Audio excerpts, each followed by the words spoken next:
Assalamualaikum warahmatullahi wabarakatuh. Perkenalkan, nama saya Tiara Murni, NIM 2027084 kelas 1B Keperawatan. Tindakan korupsi yang dilakukan oleh mahasiswa. Yang pertama, bolos kuliah dan titip absen. Cabut kuliah atau bolos merupakan suatu aktivitas yang lumrah di kalangan mahasiswa. Banyak hal yang bisa menjadi penyebab seorang mahasiswa untuk tidak mengikuti kegiatan perkuliahan. Bagi para aktivis, alasan utama untuk bolos kuliah tentunya karena hal-hal yang berkaitan dengan masalah organisasi, entah itu rapat atau harus turun aksi ke jalan. Ada lagi alasan mahasiswa bolos yang merupakan satu hal yang lumrah karena bukan kehendak dari mahasiswa yang bersangkutan, yaitu sakit atau terkena musibah.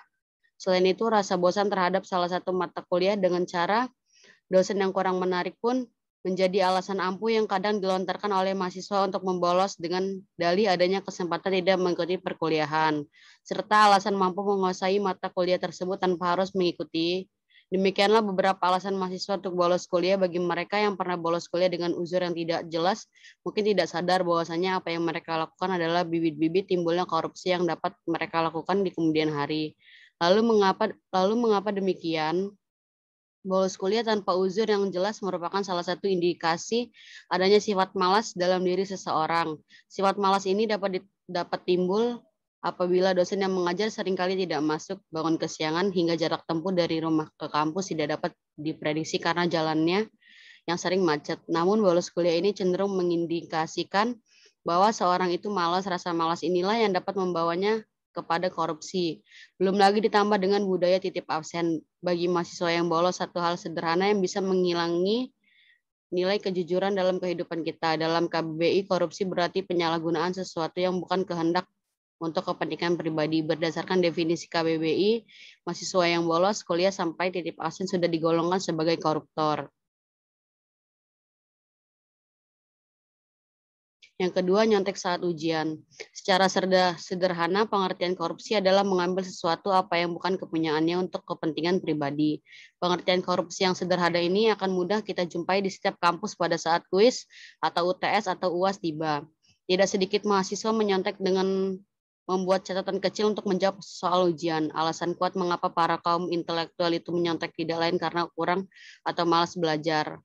Meskipun ia penuh kesibukan atau kerja sambil kuliah, jadilah ia tidak mampu menjawab soal ujian. Memang betul ada beberapa soal yang sangat sulit, tetapi bukan berarti soal itu sulit-sulit semuanya. Mahasiswa yang pastinya akan menjawab soal mampunya, ia tidak mampu menyontek meskipun nilainya lebih rendah dari temannya yang lain. Lagi pula nilai mahasiswa tidak mutlak ditentukan dari hasil ujian pada saat itu. Ada penilaian lain seperti karakter, kehadiran, praktikum, tugas, presentasi, dan sebagainya. Plagiatisme tugas atau tindakan menjiplak karya orang lain seakan telah menjadi budaya di masyarakat Indonesia, baik itu di kalangan akademik maupun di kalangan non-akademik. Kegiatan ini tumbuh dengan subur, kita dapat melihat khususnya para kalangan akademik mulai dari pelajar SMP, SMA, sampai mahasiswa. Kegiatan ini seakan menjadi jalur tanpa disadari kita lebih suka mengandalkan internet untuk menyelesaikan tugas mereka daripada susah payah mencari buku dan membacanya. Dari internet kita lebih mudah mendapatkan informasi yang mereka butuhkan dan bahkan dengan tinggal mengcopy paste karya milik orang lain, tugas dapat dengan cepat terselesaikan tanpa mencantumkan sumber tulisan yang sudah kita catut. Tidak mau bekerja sama dalam kelompok. Bukan rahasia lagi apabila di setiap tugas yang dibuat secara kelompok, maka akan ada beberapa orang yang tidak mau berpartisipasi dalam mengerjakan tugas tersebut dan hanya ingin menerima hasilnya saja. Gue sibuk nih, agenda padat banget nih, tugas kelompoknya gue yang ngeprint, fotokopi sama jilid aja ya.